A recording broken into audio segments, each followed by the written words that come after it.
Hey, welcome to the game room. I'm going to go ahead and show you what I have down here for retro and modern gaming. It's a nice little place to escape after work, on the weekends, anytime you have some free time. So let me share with you everything that I have going on in here.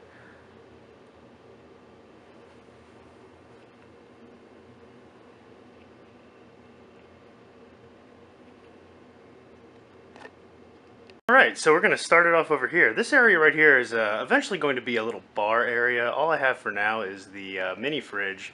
I've got a table, usually has some wine on it, some liquor.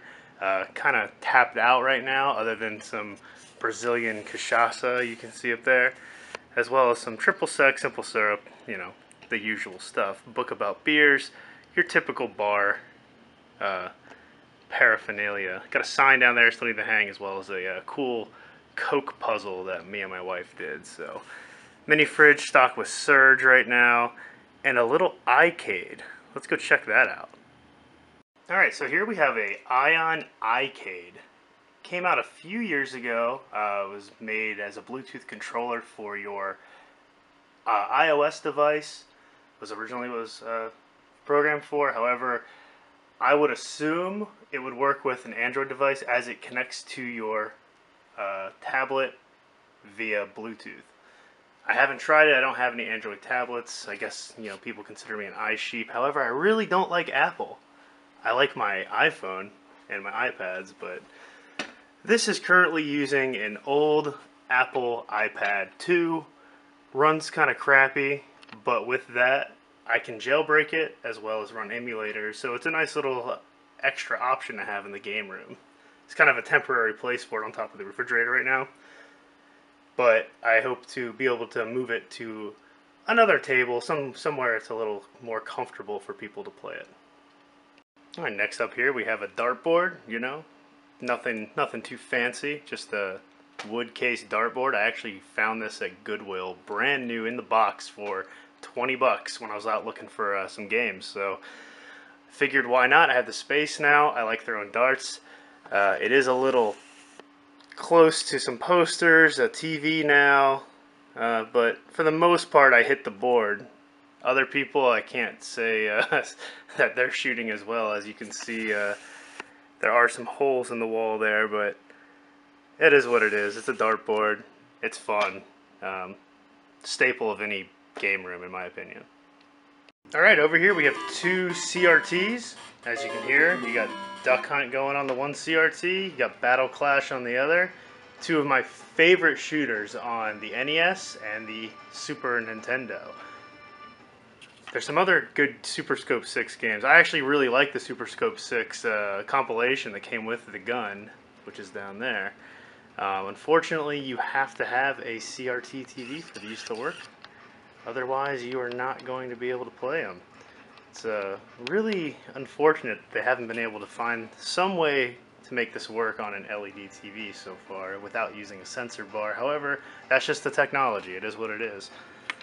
So, got over here to get your more classic experience, so you can play these type of games as well as, play games the way they're originally intended to. I've got up here, got a top loader NES that's been modded for AV input or output, and just a standard Super Nintendo. I need to get a second one, that way I can leave one over here.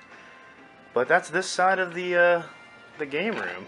I like to have some chairs over here, have people play everything while everyone else is on the monster over here, but we'll talk about that in a minute. So yeah, this is my little retro corner with my two 20-inch CRT TVs.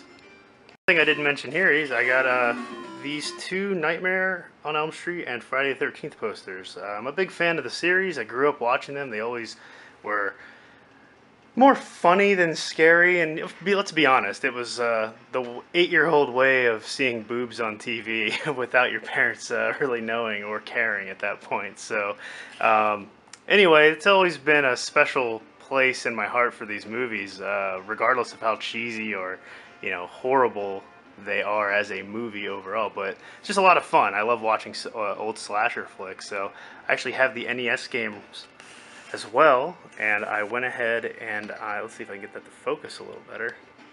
Of course, it's gonna play me. Let's see. There we go, a little bit better. But I've got the NES cartridge there for Nightmare on Elm Street, as well as the one for Friday the 13th. A lot of people give these games a lot of shit because they were made by LJN, and LJN didn't make the best games. I'm not going to say they did. Like Jaws is garbage. But I grew up playing Friday the 13th, and I grew up playing Nightmare on Elm Street. That was one of my favorite games me and my friends used to play. And we'd get about 5 or 6 levels into the game, or maybe 4 or 5, before dying without Game Genie. But then, of course, we had to use Game Genie so we could finish the game off and finally beat Jason and beat Freddy. So, just 2 of my favorite series. I wanted to share that as well. Alright, what's this mess? Well, we have my gaming PC. It's kind of old. I built it in 2013. It's an AMD 8350 FX chip with 16 gigs of RAM and a bunch of hard drives. I've got every bay in that thing is full of a drive. Games are huge these days, so everything gets taken up.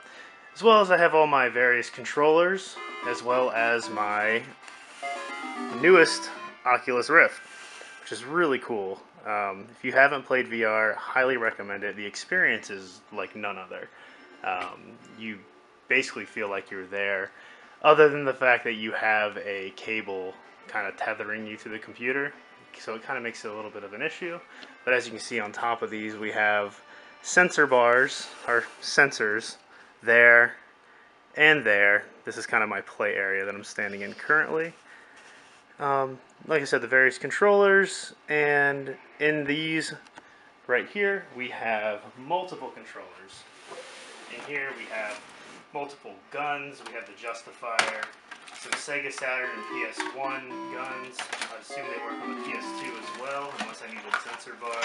Some Wii wheel accessories, Wii guns, TurboGrafx 16 joysticks, just kind of a little bit of everything in these drawers. We got these. These are cables. There's a controller in there because I got lazy and put it in the wrong spot. Mostly extra cables. Said more controllers, N64, Dreamcast, PS2, PS2 Multitap, Super Nintendo Super Advantage. There's some NES Advantages in there as well. GameCube controllers. Down here we have the bongos for DK for GameCube, an extra Dreamcast, a power strip, just, you know, a little bit of everything. And over here is pretty much the main feature of my room. This is something I started using about 3 years ago in one of my apartments I lived in. Then I moved, and I had a second room that I dedicated as a game room slash, you know, theater room. I bought this projector up here. It's a Optima H141X, I believe is what the model is. Ran me about 600 bucks. It's a completely HDMI input projector. So I will show you how I have all my retro systems hooked up to that. I have a cable running through the ceiling, goes over there. Didn't do a very good job of getting that out of the wall, so I'm gonna have to readdress that. Not a problem. But this is really the main event. I like bringing everyone over. We like to play some games. Got, you know, a stack of them over there, which we'll get to shortly. But let's take a look at the consoles, see what I have. Alright, consoles that we have hooked up to this projector. We have a NES. If you didn't have one of these growing up, if you're my age, I feel horrible for you. This was a staple of my childhood. All I did was stay inside and play these games. I went outside sometimes, but if I was inside, I was playing my NES. A couple years later, I upgraded to the Super Nintendo. Just a masterpiece of a system. The first time I saw Super Mario World, I like nearly pissed myself. It was so amazing. Amazing game. Then we have the Nintendo 64. I actually never owned a Nintendo 64 in its prime. I ended up buying one on eBay when I lived in Germany. And I think I bought that console with the collector's edition of Ocarina of Time and Majora's Mask for maybe 50 bucks total. And the expansion pack, the memory expander in the middle. So I played that game again just to get a feel for it. I did play it when it originally came out. I borrowed my friend's console and completely beat Ocarina of Time. But I wanted to get it again, so I bought a N64 in 2002, 3, something like that, and I ended up selling it again. But I ended up buying one again, obviously, as it's here, and that has a EverDrive on it as well. I have an EverDrive for NES, Super NES, and N64. So let's keep moving on. We've got the Nintendo GameCube. Now the GameCube I purchased with the Super Mario Sunshine bundle that came out in like 2002 at some point. I was working at the electronics store on our military base in Germany. So that was one of the first things I bought with my own money in high school. So the GameCube is really cool. I bought it with that as well as Metroid Prime and I believe NHL Hits 2002 that had Scott Stevens on the front of it. Love that game. If you've never played NHL Hits, highly recommended that game. It's NFL Blitz on ice essentially. You're checking people through the glass, everything else. It was fun. I loved the GameCube. Just the portability. It was small. Taking it in my backpack to a friend's house after school. Just a lot of fun. Next up, behind the Wii U gamepad, we have the Nintendo Wii. This is a original launch model that I purchased on launch night, camping out at Walmart for 24 hours.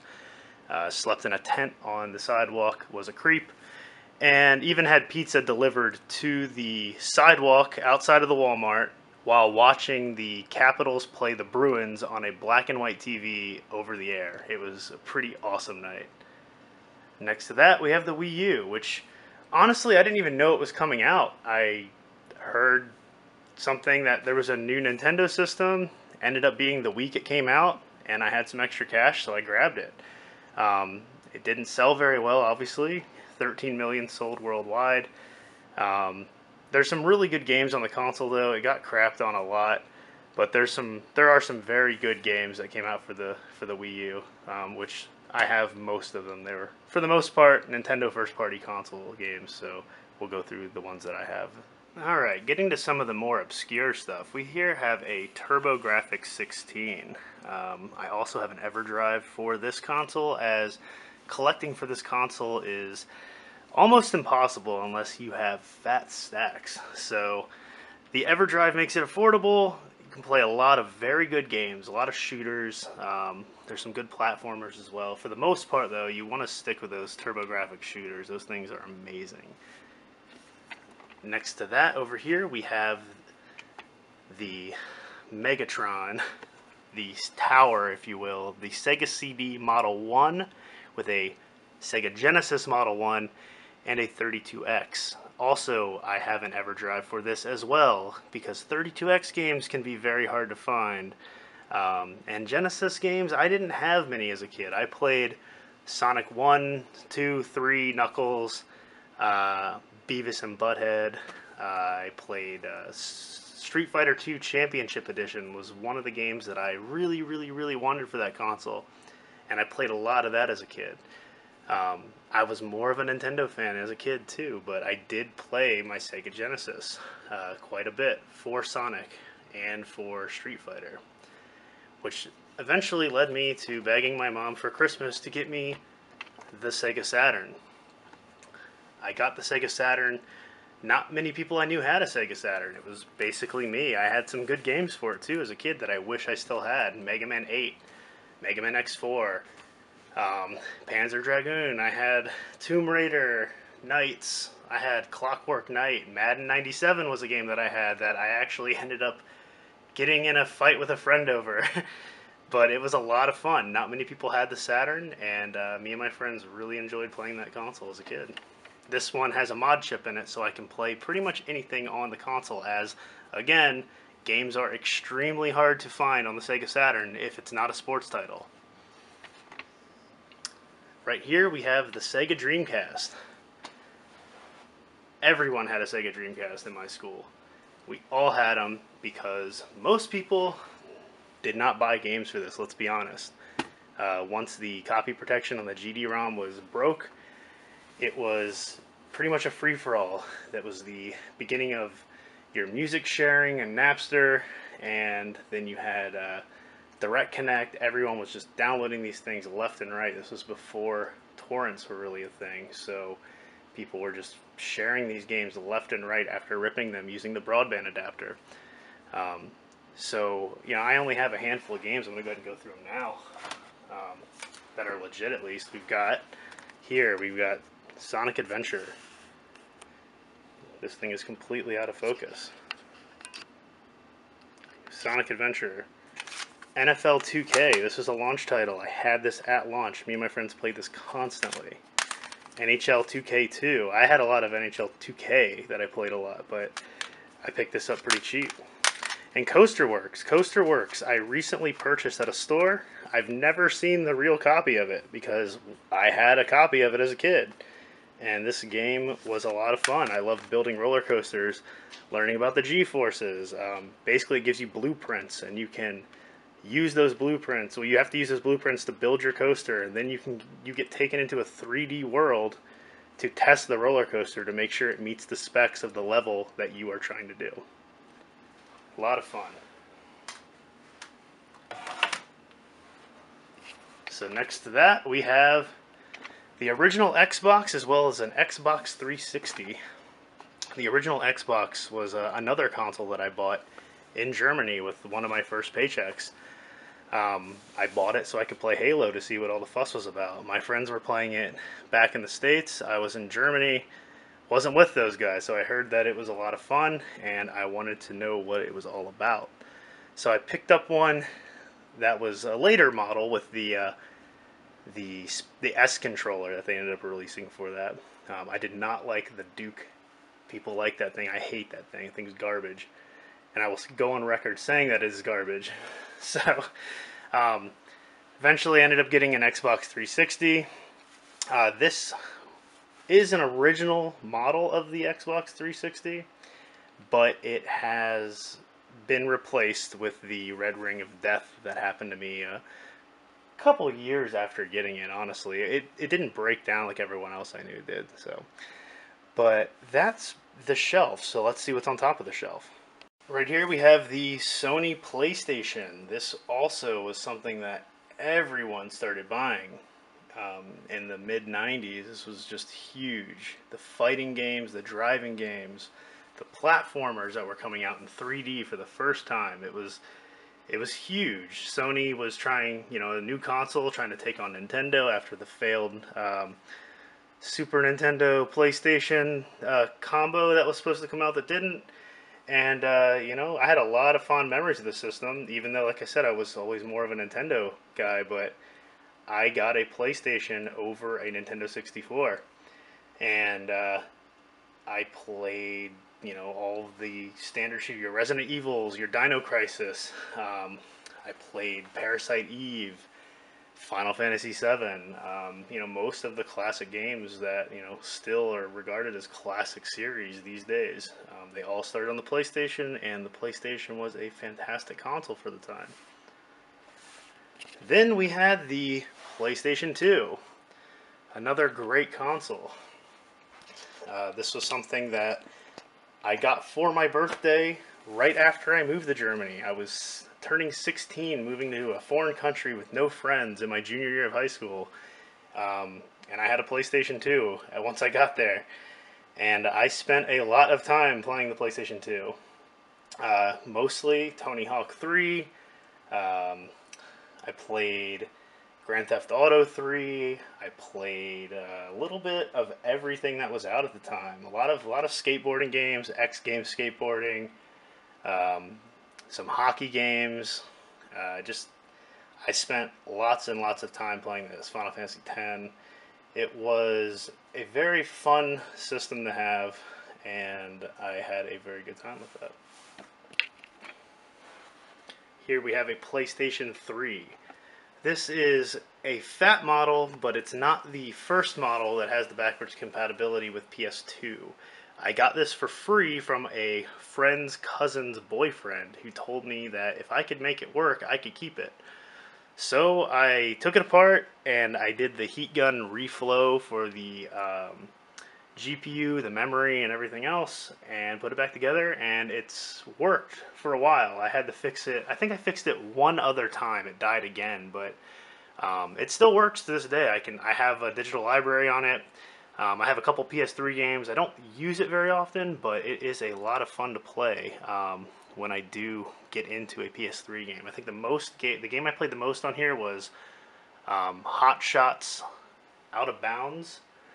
Hot Shots series is just fantastic. So I played that a lot, and I played a lot of God of War, the collection of God of War. Very good game. Frustrating as hell. Almost broke my controller on that one, but yeah, Hot Shots was awesome. That's the good game. It's got the system has a lot of cool features as far as like if a game has a patch that supports 3D and it's plugged into a 3D TV, that game will appear in 3D like Hot Shots did. The first time I turned it on, I thought the PS3 was broken, and then I realized no, it's the 3D, you idiot. And playing Hot Shots Golf in 3D was just really cool. A game like that doesn't have a lot of motion going on, so just being able to see the depth of the fairways and the green was just really, really cool, and something I'd never seen before. And then over here we have the Xbox One. I bought this on hype. I'm not gonna lie. It was either PS4 or Xbox One. What did I do? I went to the store and said I'll buy whatever one they have in stock the week after they came out on Black Friday, like a week or two after they came out. So I was going to buy a PS4, I had it in my hand, and then they reeled out a big box of, a big pallet of Xbox Ones, so I said, why not? I'll get an Xbox One because I have an Xbox and I have an Xbox 360. At this time I didn't have a PS3, so I really hadn't played PlayStation games since the PS2. And most of my friends had Xbox Live, so I figured I would stay with it and join them, and we'd play. Played a little bit of Forza when I got it. I bought the Halo Master Collection. Didn't really get into it. There were some bugs. Me and my friend played one night, and we got stuck in the second level. We could not get out of the room, and we played that game so much as a kid, and we just could not get out of this ship. They're like no door opened or something. It was really weird. So haven't really touched it since that night. That was the only reason I actually bought a second controller for the console. But you know, right now I am playing Cuphead because Cuphead is awesome. I was playing it on my PC. Controller kept unsyncing from the PC, so I ended up just playing it cross-platform on the Xbox. Luckily, Microsoft did that, so you can play it right there. Save transferred over. We didn't miss a beat. So we're currently playing that. We just made it to the final stage where we have to fight the King Dice, and then I assume we fight the devil. And then next to that, the most current console on the market, we have the Nintendo Switch. The Nintendo Switch is amazing. I love this console.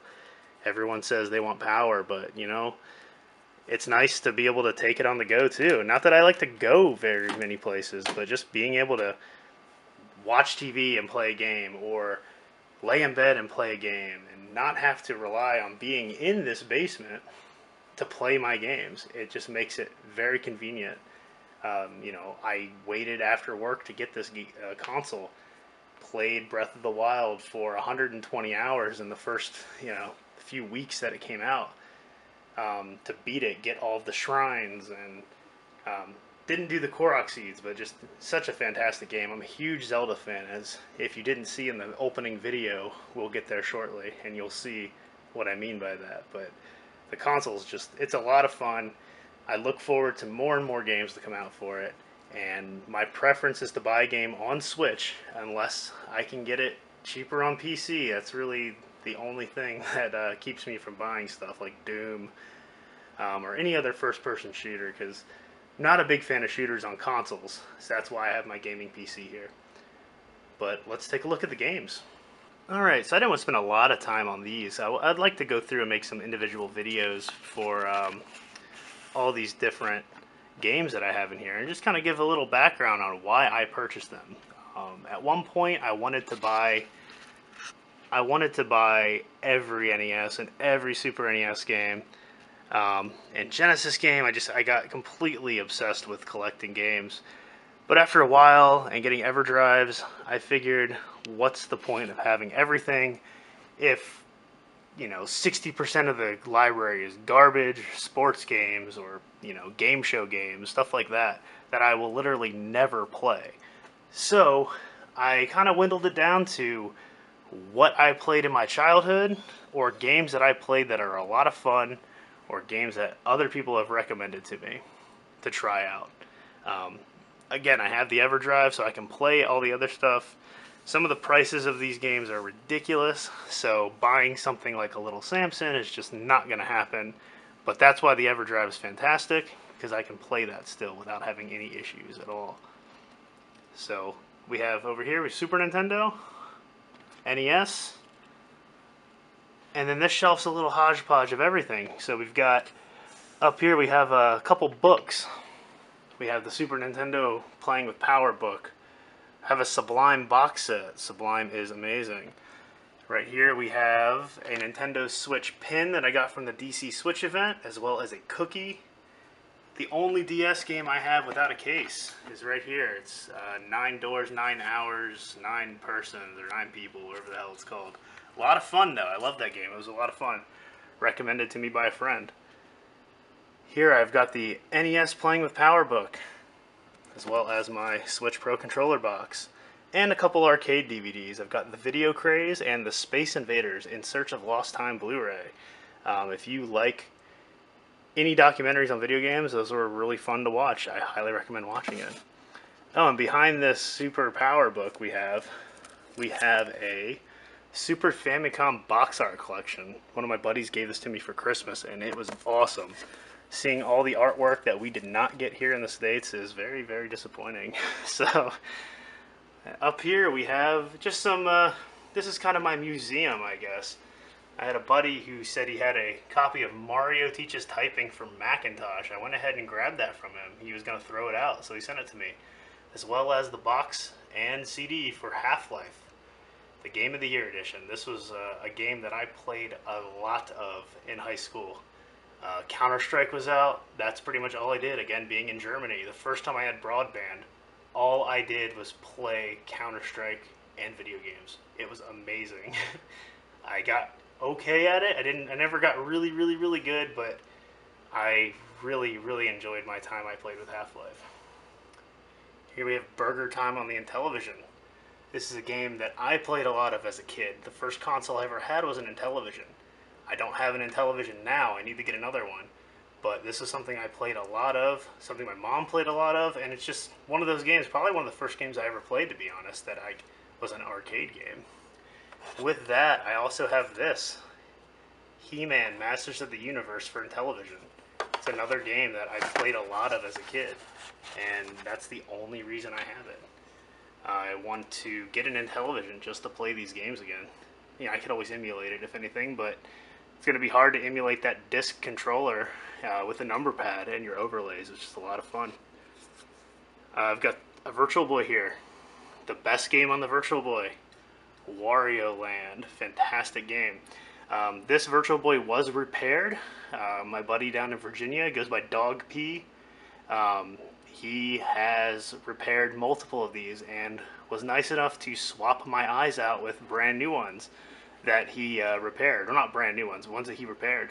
And it plays like it did when I played it as a kid. I owned one as a kid. I had Wario Land. I had Tellero Boxer as a kid, as well as I had Mario Tennis. So, not a lot of people had these, but it was something that I had. I used to play it in the car, laying face down in the seat when I could fit back there. And, I never really got sick playing it, but nowadays I'd puke everywhere if I had to play that thing. Behind that, I have a Sega Game Gear. I recapped it. It works beautifully now.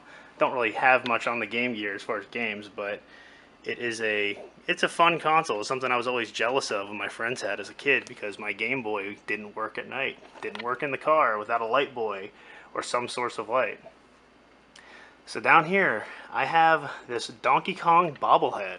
This is a really cool piece. My buddy used to work at GameStop, and he gave me these when he moved. He did not want them. he told me if I ever get rid of them, I have to give them back to him. But he said that, you know, they were really cool. These are one of the only things he wanted to keep, but he just said he didn't want them and I could have them because he knew that, you know, I had more of a collector mentality than he did. We have some GameCube games. I have the only PSP game I have here is, go ahead and talk about that. Hot Shots Golf Open Tee. As I said earlier, Hot Shots Golf is amazing. I love that series. So much fun. If you like golf, even if you don't like golf, it's a great game to get into the series. Up here we have a E3 Cappy hat that my buddy brought back from E3 for me, as well as my Wii collection. The only game in here that I would not recommend is the Karaoke Revolution Glee. My wife wanted that. We bought it. I think she played it once, and now it sits on my shelf. Got a Super NES Classic, of course. I also have an NES Classic, but I have no box for it, because if you saw my other video, I got an amazing deal on that. Down here we have Switch games, Wii U games. Pretty much every good Wii U title is in this pile. I've got a couple good 3DS games as well. The new Metroid, Mario Land 3D, Mario Kart 7, Luigi's Mansion Dark Moon, Chrono Trigger on the original DS, as well as a in-box original DS in the background, the big fat boys back there, with the Metroid demo, everything else that came with that. And GameStop gave me that little keychain for pre-ordering. So let's take a look at the bottom shelves. Alright, on this shelf I have my Sega Genesis games. Like I said, I don't have many Sega Genesis games. I basically have what I played as a kid. One I didn't mention earlier was Road Rash. Road Rash was fantastic. I played a lot of that on the PC as well as a kid. Dialing up a connection directly to my friend's computer so we could play for 5 minutes before one of us got frustrated and turned it off. I've also got my PS1 games, as well as my Game Boy collection. I got the original Game Boy, I have a Game Boy SP, and then I have an SP AGS 101, which has the brighter back screen on it, and it's fantastic. That's the Game Boy Advance you want to get if you do get one. The picture quality is just fantastic. I'll go ahead and show you the difference between the two. So if I take this guy, turn him on, if you've never seen this before, this is the 101.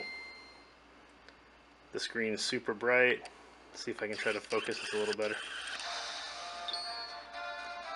Yeah, it's not working very well. Let's see. There. A little better. So that screen looks fantastic. Now let's see it on the other one. On the AGS 001, I believe is the model number on this guy. Hopefully it has some battery.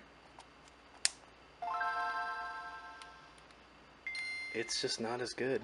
Hopefully you can pick that up in the camera, but it's just not as bright or vivid. You can turn it off. You can just see it's just a front light. The other one looks so much better.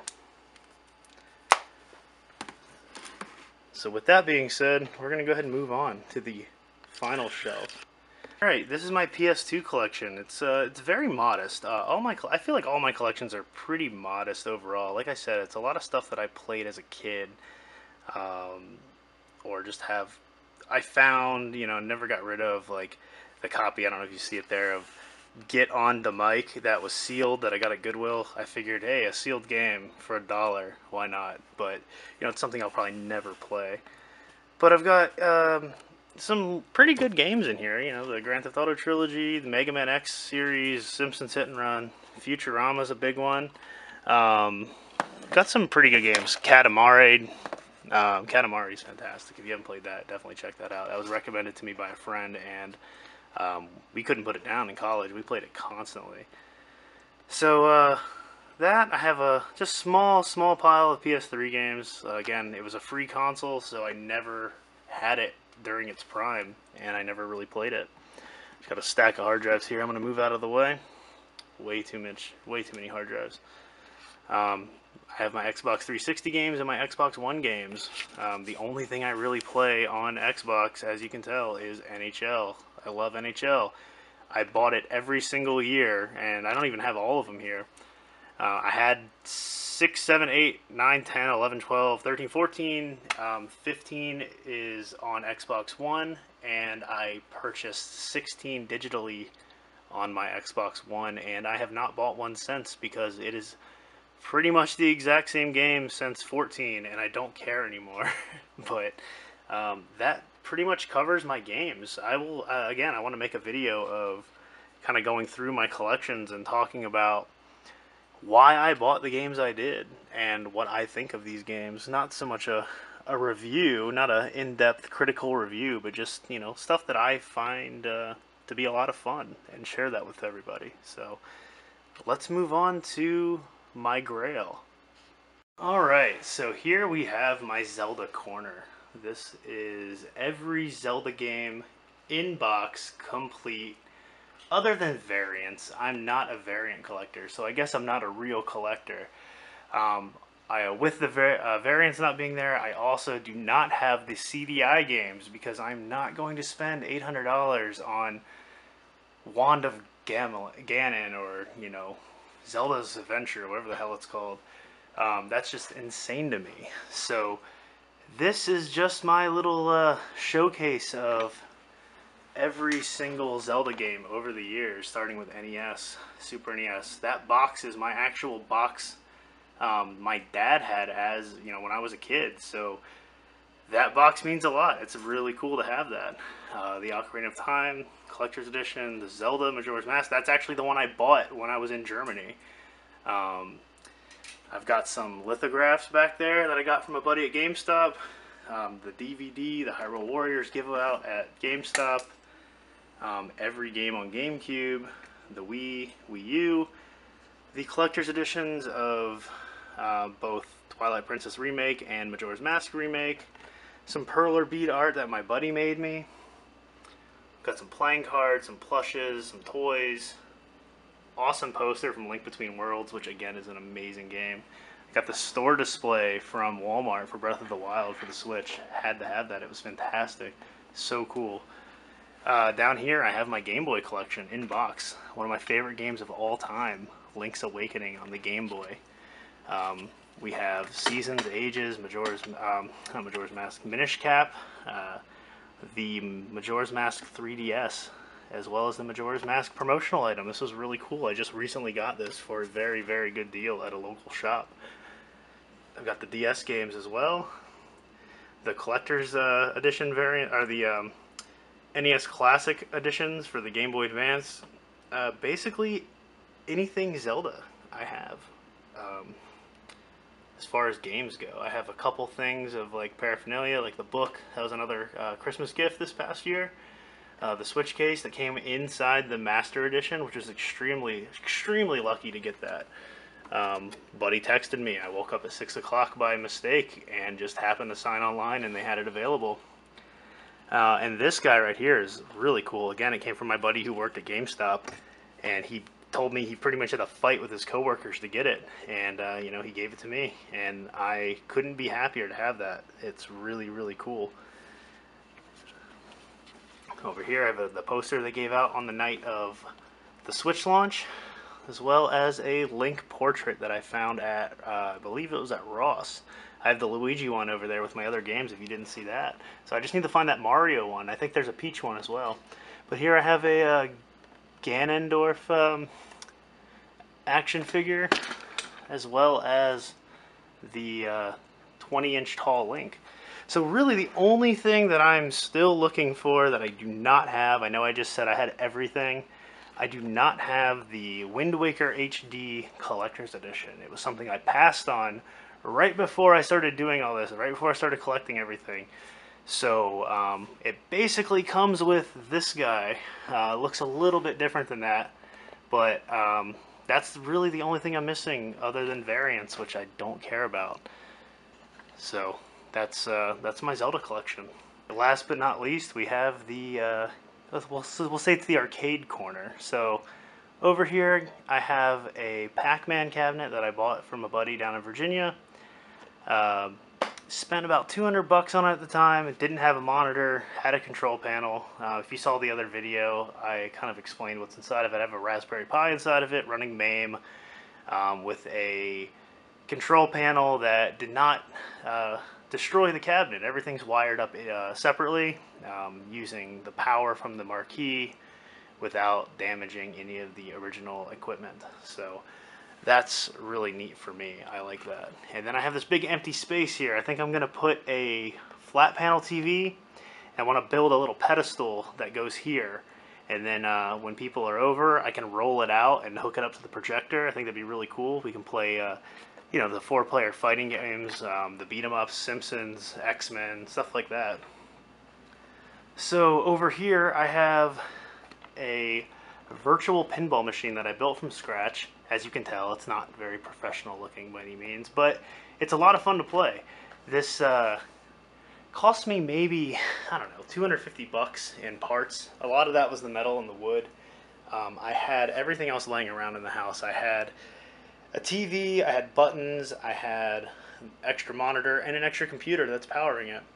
I measured it out from an original Indiana Jones Stern pinball machine. So it's a little bit bigger than I anticipated it to be.